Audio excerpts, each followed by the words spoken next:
अस्सलाम वालेकुम एवरीवन। आज ये हम मैनेजमेंट की क्लास हम स्टार्ट कर रहे हैं और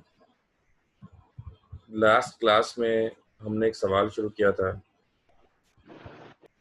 कि what are the kinds of decision making. This is one of the important question कि मुझे उम्मीद है कि आप लोग साथ साथ याद भी कर रहे होंगे। तो डिसीजन मेकिंग हमने बात की कि decision making is a process in which a person select a particular course of action among the different alternatives. This is not done randomly, but there is a critical process involved in it. After the detailed research, we come to the final action, that is our decision. यानी क्या होता है, बहुत सारे हमारे पास options होते हैं और हम उन तमाम जो बहुत सारे हमारे पास ऑप्शंस होते हैं उन तमाम ऑप्शंस में से हम किसी एक ऑप्शन का इंतखाब करते हैं and that is our decision. ठीक है ना। और डायरेक्ट हम नहीं करते बल्कि हम इस पर क्या करते हैं, इसके पीछे हमारी बाकायदा एक रिसर्च होती है। उस रिसर्च के कंप्लीट होने के बाद we get to the final decision, this is our decision and we want this. अच्छा, अच्छा फैसला करने के लिए अच्छा फैसला इंसान की जिंदगी को कहीं किसी और राह पर ले जाता है और गलत फैसला इसी तरह किसी और राह पर ले जाता है। तो हर इंसान को यकीनन ये कोशिश करनी चाहिए कि वो जो भी फैसला करे बहुत ज़्यादा सोच समझ कर करे। अच्छा, फैसले करने के बारे में ये भी कहा जाता है कि जब आप कोई भी फैसला करने जा रहे हैं तो फैसला करने से पहले जितना सोचना है सोचो। But once you have taken the decision then you should come into action. ऐसा नहीं होना चाहिए फैसला करने के बाद फिर दोबारा सोचने बैठ जाए, नहीं। Once you have taken the decision, अब आपने सोचने वाला खाना अपने लिए बंद कर देना, आपने सोचने वाला खाना अपने लिए बंद कर देना। Then just you need to go ahead, आपने आगे की तरफ जाना है। ठीक है ना।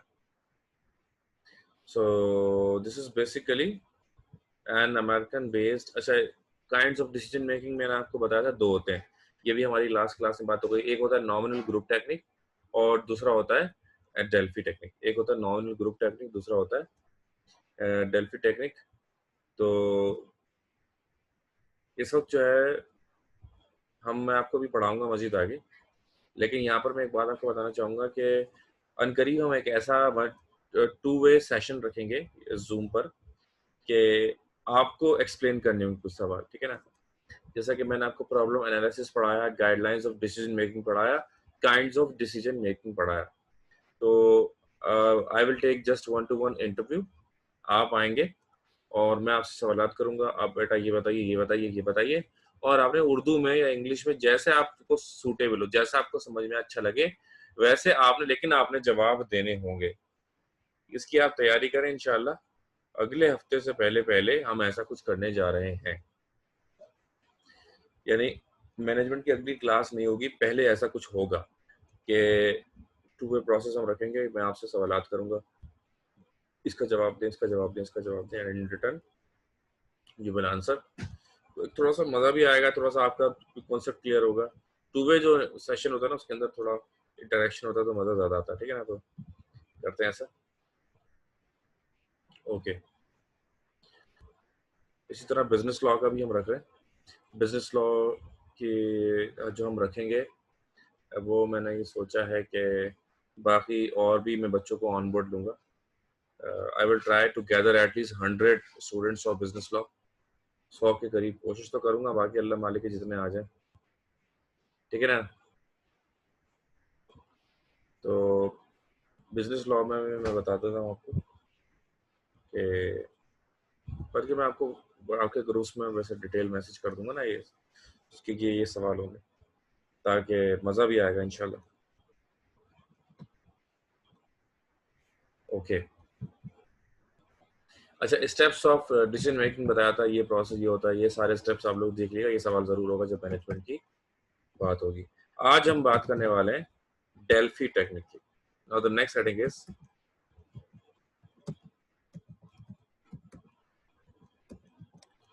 Delphi technique.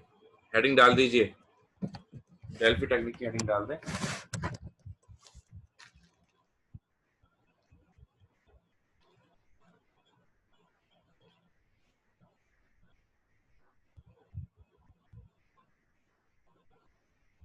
अच्छा जी, डेल्फी टेक्निक जो ना ये बहुत एक बड़ी कदीम तारीख रखती है, कई हजार साल पहले।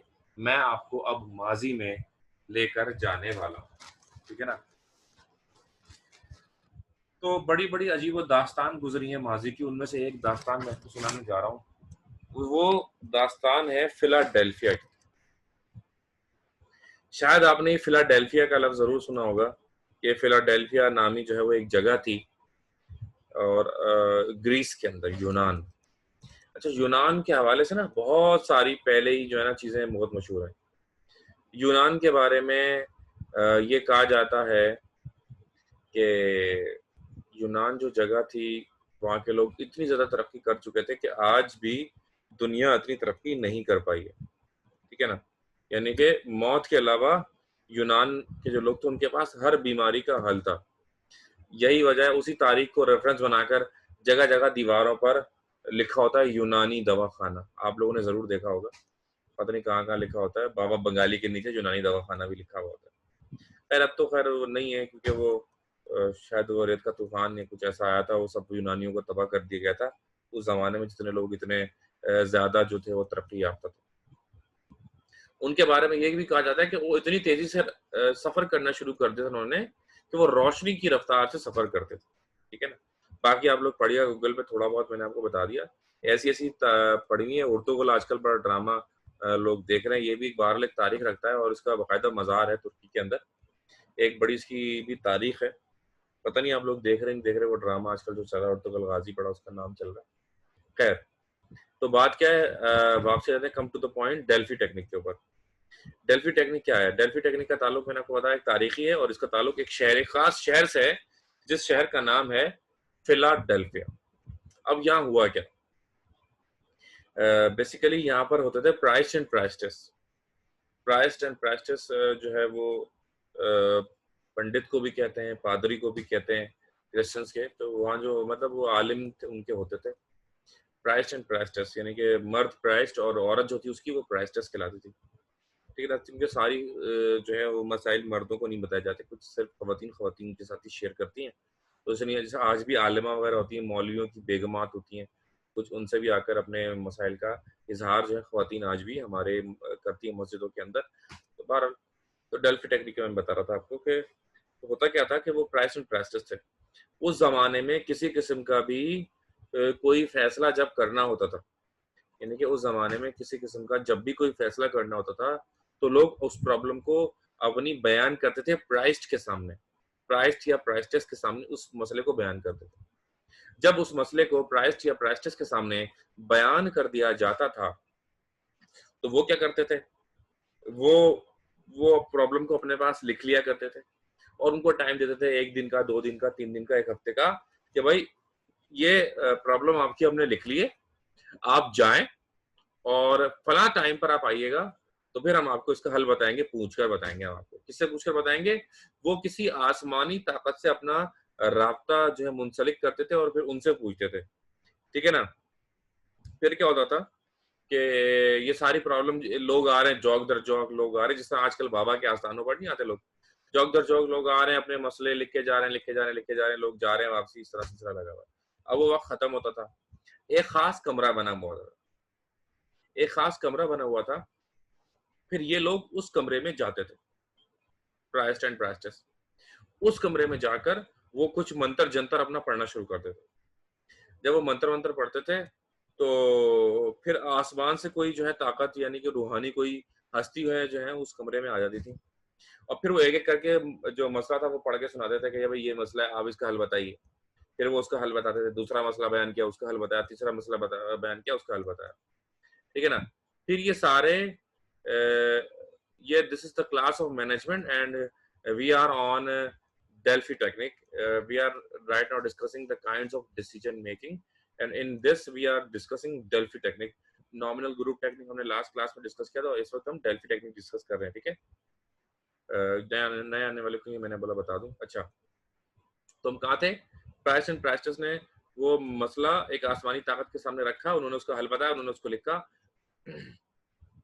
फिर बाय द नेक्स्ट डे जब उस बंदे को बुलाया हुआ था, वो आया तो उसको बताया कि भाई हमने वो पढ़ के बताया था आसमानी ताकत को, उसने ये मसला आपका सोल्यूशन बताया, आप ये जाकर करें। ये उसी तरह जिस तरह अगर आपने पीके फिल्म देखी हो तो वो आंखें बंद करके बोलता था प्रभु पथ प्रदर्शन करें, क्या था वो, इस तरह का कुछ, ऐसी कुछ मतलब पहले कोई कहानी चल रही थी। अब वक्त गुजरा, यानी कि पहले फैसले किस तरह से लिए जा रहे थे, वो प्राइस्ड कारोबारी मसाइल भी वो प्राइस्ड और प्राइस्ड फैसले किया करते थे। अच्छा जी, वक्त गुजरा। अच्छा मुस्तफा, आप पेन और रजिस्टर तैयार रखिएगा क्योंकि मैं लिखवा रहा हूँ यहाँ पर भी, मैं खुद भी टाइप करता हूँ तो आपको उसको करना होता है। आपने अभी ज्वाइन किया तो मैंने आपको बता दूं। अच्छा जी, तो वक्त गुजरा, वक्त गुजरा, ठीक है जी। फिर क्या होने लगा, स्टॉप वीडियो। अच्छा जी, फिर ये होने लगा वक्त के साथ साथ के वक्त गुजरा गुजरा गुजरा गुजरा। अब लोग वो जो आसमानी ताकतें थी उन्होंने नीचे आना बंद कर दिया, ये समझ लें आप। हालात इतने खराब हो गए, टारगेट किलिंग, बमबारी, फायरिंग, तो आसमानी ताकतों ने बाहर आना बंद कर दिया। ये लोगों का उससे एतबार उठ गया, वल्लाह आलम जो भी कह लें। तो अब वो डेल्फी टेक्निक तो हो गई खत्म। आज जो डेल्फी टेक्निक है वो मॉडिफाई हो गई है। पहले क्या डेल्फी टेक्निक थी वो मैंने आपको बता दिया कि ऐसे आसमान से कोई हस्ती उतर रही है, डिवाइन कम्युनिकेशन इसको कहते थे, कि आसमानी ताकत से बात करना यानी डिवाइन कम्युनिकेशन। तो पहले तो वो था, लेकिन आज क्या है, आज कहानी ये है कि आज इसकी बहुत ही मॉडर्न एक शक्ल आ चुकी है। अब क्या होता है, this is the era of specialization. इस यानी कि एरा को क्या कहते हैं, द एरा ऑफ स्पेशलाइजेशन। ये वक्त है हर चीज के अंदर महारत एक उरूज पर जाने का। यानी कि आप अपने कोचिंग सेंटर्स में देख लें, जो अकाउंटिंग पढ़ा रहा है वो थ्योरी नहीं पढ़ा रहा है, जो थ्योरी पढ़ा रहा है वो अकाउंटिंग नहीं पढ़ा रहा, ठीक है ना। क्यों, क्योंकि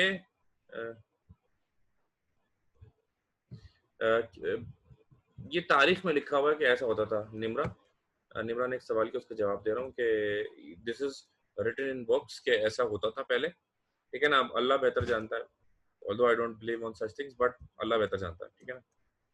अच्छा, तो फिर मैं मॉडर्न डेल्फी टेक्निक बता रहा हूँ, this is the era of specialization. Subject specialist होता है, वो सब्जेक्ट स्पेशलिस्ट ही अपने सब्जेक्ट को पढ़ाता है, ठीक है ना।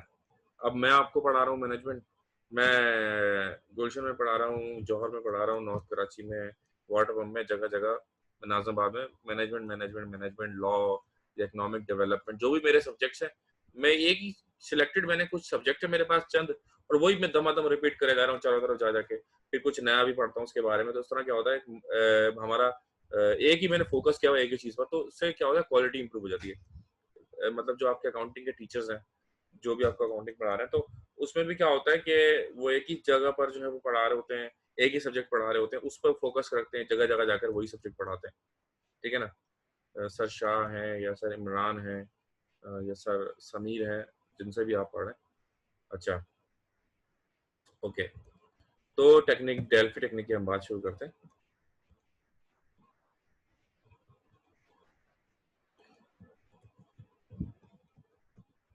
डेल्फी टेक्निक इज, लिखना शुरू करते हैं जी।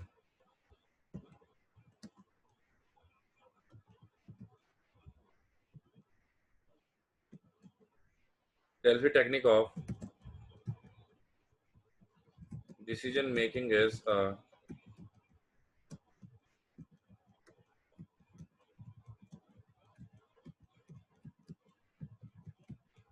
historical decision making.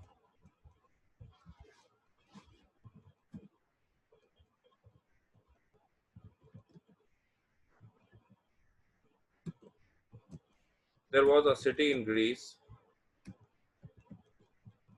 named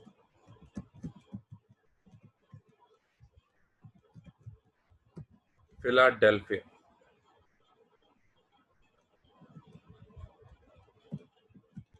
There was a city in Greece named Philadelphia.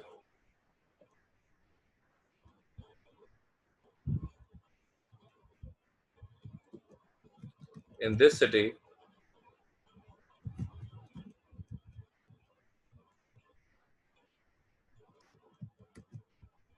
different people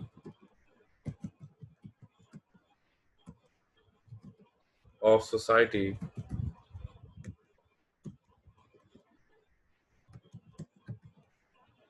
come with problem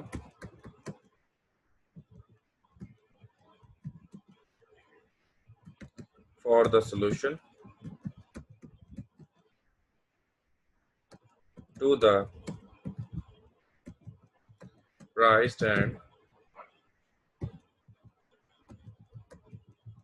price test.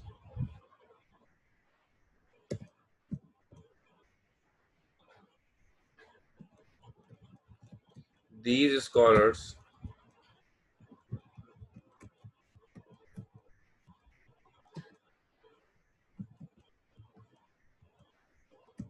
listen carefully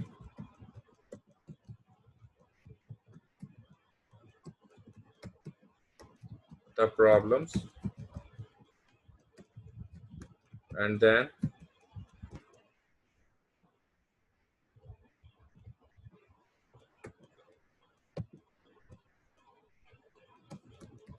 they present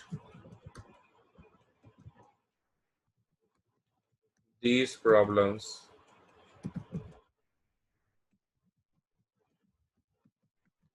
in front of the divine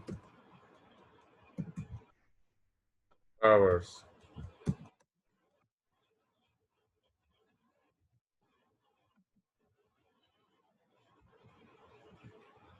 In front of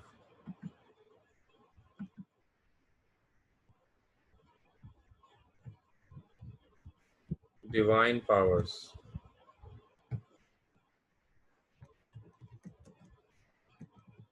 They used to receive divine communication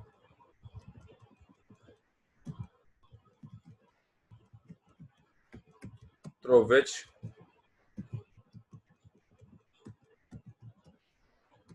they took decision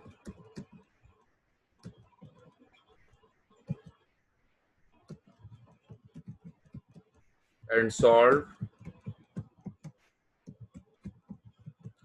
problems of different people.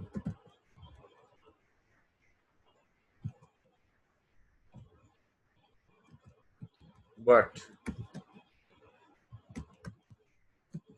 with the passage of time,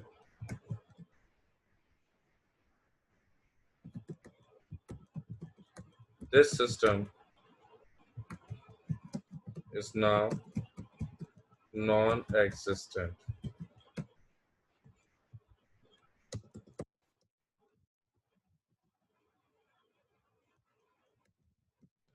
ठीक है जी। पहले तो मैंने आपको यही जो बातें मैंने आपको लिखवाई हैं वही बातें मैंने आपको बताई भी कि ऐसे ऐसे वो डिवाइन कम्युनिकेशन की कहानी करते थे और ऐसे ऐसे वो डिवाइन कम्युनिकेशन रिसीव करते थे। सही। अच्छा, अब हम बात करेंगे प्रेजेंट एरा के बारे में। आई होप कि आप साथ साथ लिख रहे हैं। In the present era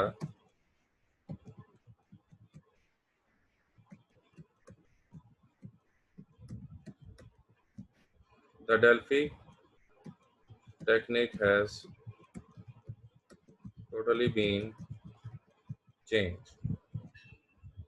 In the present era, the Delphi technique has totally been changed. Present era में क्या हुई? Delphi technique जो है वो पूरी जो है वो तब्दील हो चुकी है। This is the era of specialization.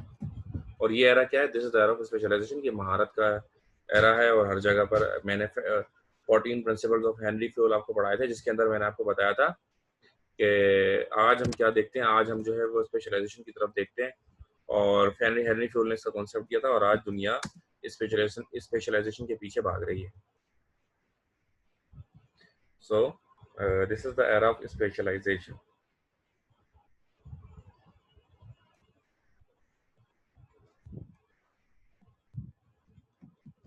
In the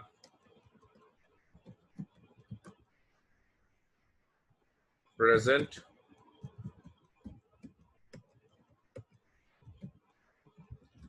Delphi technique,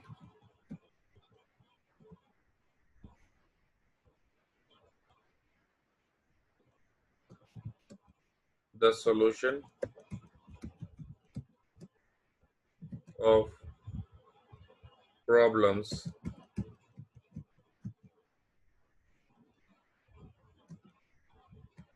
the solutions ऐसा लगेगा or problems are given by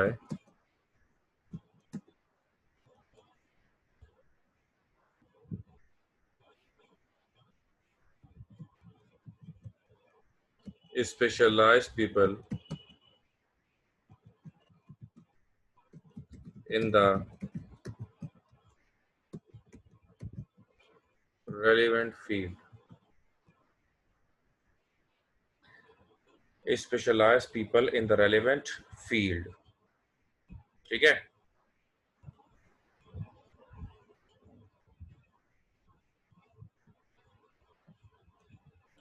अब इसके अंदर भी स्टेप्स होंगे.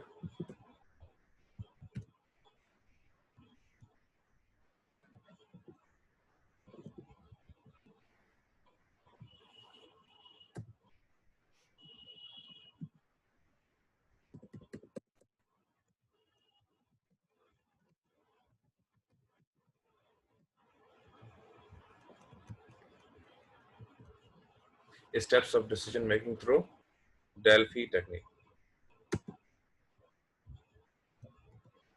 Heading डाली गई. Following are the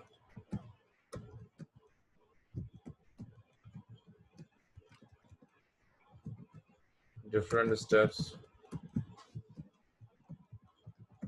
involved in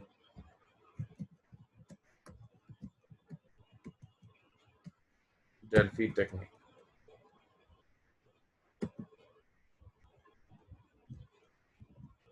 Number 1.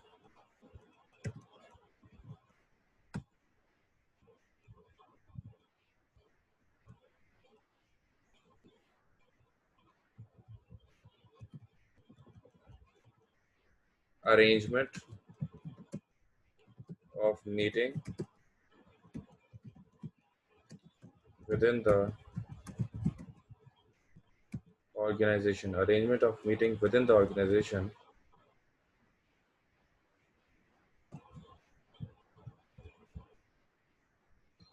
to discuss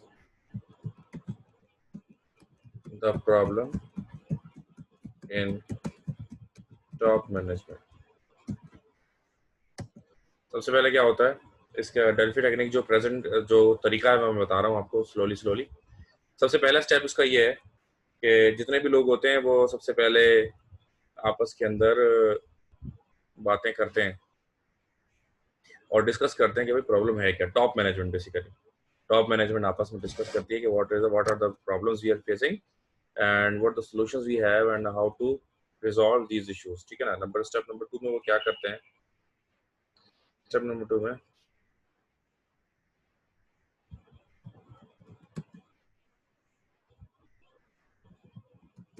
they send letters, emails to the specialized people in the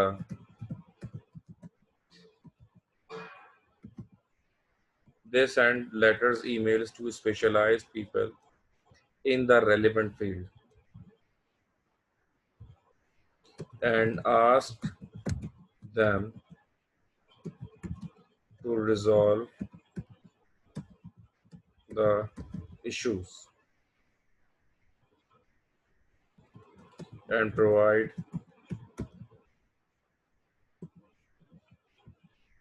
remedial measures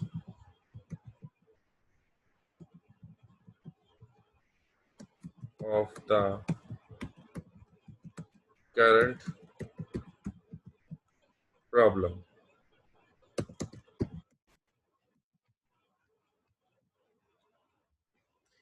ये हो गया point number 2.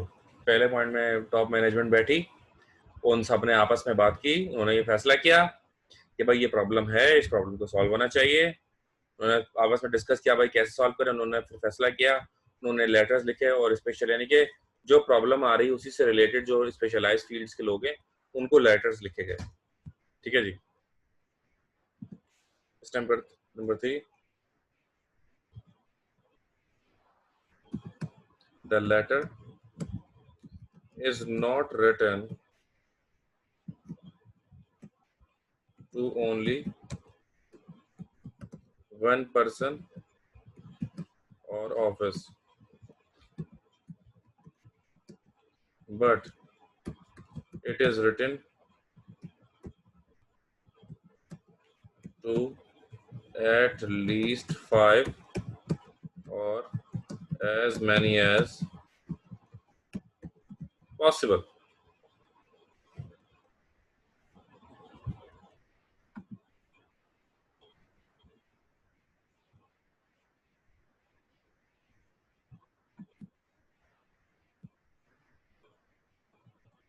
So the letter is not written to only one person or office, but it is written to at least 5 or as many as possible. यानी कि जब वो problem आ रही है ना, अब उस प्रॉब्लम का जो लेटर लिखा जाएगा वो सिर्फ एक बंदे को नहीं लिखा जाएगा, बल्कि वो ज्यादा लोगों को लिखा जाता है। एक से ज्यादा लोगों को वो लिखा जाता है। और they may not belong to the same city. They even may not belong to the same city. और ये भी पॉसिबल है कि वो लोग सेम सिटी से बिलोंग ना करते। They even may not belong to the same city, और ऐसा भी हो सकता है कि वो सेम सिटी से बिलोंग ना करते। ठीक है जी। अच्छा, अब आपने लिख दिया लेटर्स। एक लिखा कराची, लाहौर, इस्लामाबाद, मुल्तान, पेशावर, जंग, Dubai, Qatar, Bahrain, Belgium, France, Germany, Europe, America, Turkey. ठीक है ना, वट एवर, जितने भी जहां आपका दिल कर आपने लेटर भेज दिया। अब लेटर आप लिखेंगे, लेटर जो होगा ना वो बगैर फीस के नहीं होगा, क्योंकि आपको पता है मैंने अपनी लाइफ में बहुत सारे मशवरे लोगों से लिए। एक मैंने ऑफिशियल प्रोफेशनल एक मशवरा लिया, जो उस मशवरे के उसने 50,000 रुपए, सिर्फ मशवरे के, उसने मशवरे के कहा 50,000 रुपए लूंगा।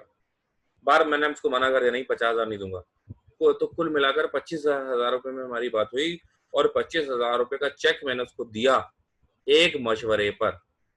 उसने क्या करा, कंप्यूटराइज एक लेटर हेड पर अपने एक मशवरा लिख कर दिया, अपने साइन करके दिया, और मैंने उसको उठा के 25,000 का चेक दे दिया। ये देखिए, एक मशवरा और 25,000 रुपए। क्या ऐसा होता है जी? यानी कि आप इस वक्त बीकॉम के अंदर हैं, आगे जाकर आप कोई ऐसी फील्ड चूज कर सकते हैं। अच्छा, मैंने उसको 25,000 रुपए दिए। मैंने खुद देखा कि वही मशवरा एक दूसरे ऑफिस से भी जो है वो लिया गया। दूसरे ऑफिस ने जब वही मशवरा लिया, तो उस ऑफिस से उसको 60,000 रुपीज उस मशवरे के मिले। यानी कंसल्टेंट ऑफिस होते हैं, they just provide you a suggestion, and in return of suggestion they receive a bundle of amount from you.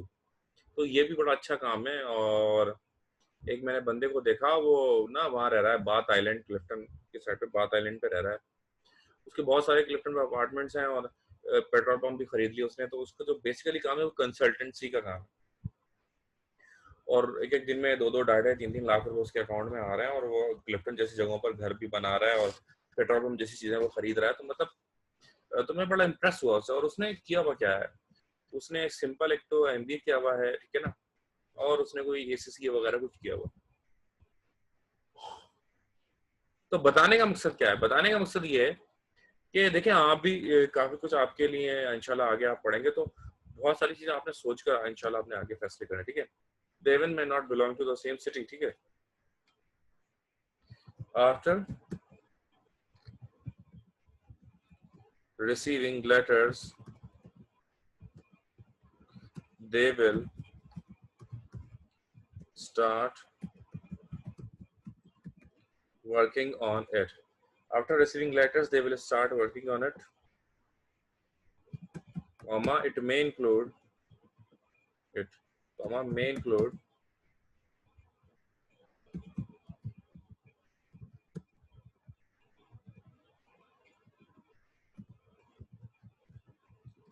research and it may include research and development, etc.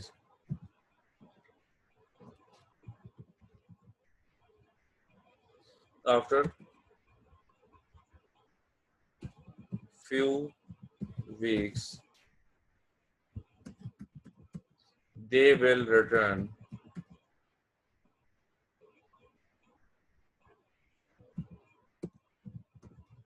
letters with answer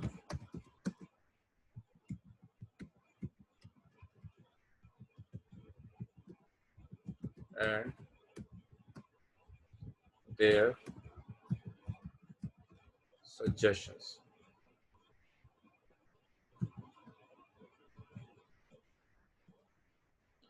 After few weeks, they will return letters with answers and their suggestions. यानी कि पूरे कुछ week के बाद उसका proper, यानी कि ऐसा मशवरा नहीं है हाँ भाई क्या करूं, मैंने अफ्तारी कर लिया और मैं ये खरबूजा खाऊं या तरबूज खाऊं, ये मशवरा थोड़ी मांगा उसने इतना। कोई इंपॉर्टेंट मशवरा वो होता है, उसकी बाकायदा वैल्यू होती है, ठीक है ना। After few weeks they will return the letters with answer and their suggestions. काम करते हैं, बड़ा उस पर रिसर्च करते हैं, वो अपने सजेशंस देते हैं। These suggestions will be received by all the people.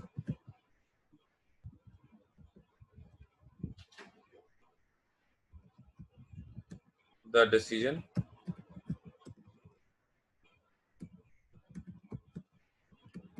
will be taken on the basis of majority. Full stop. Whatever the majority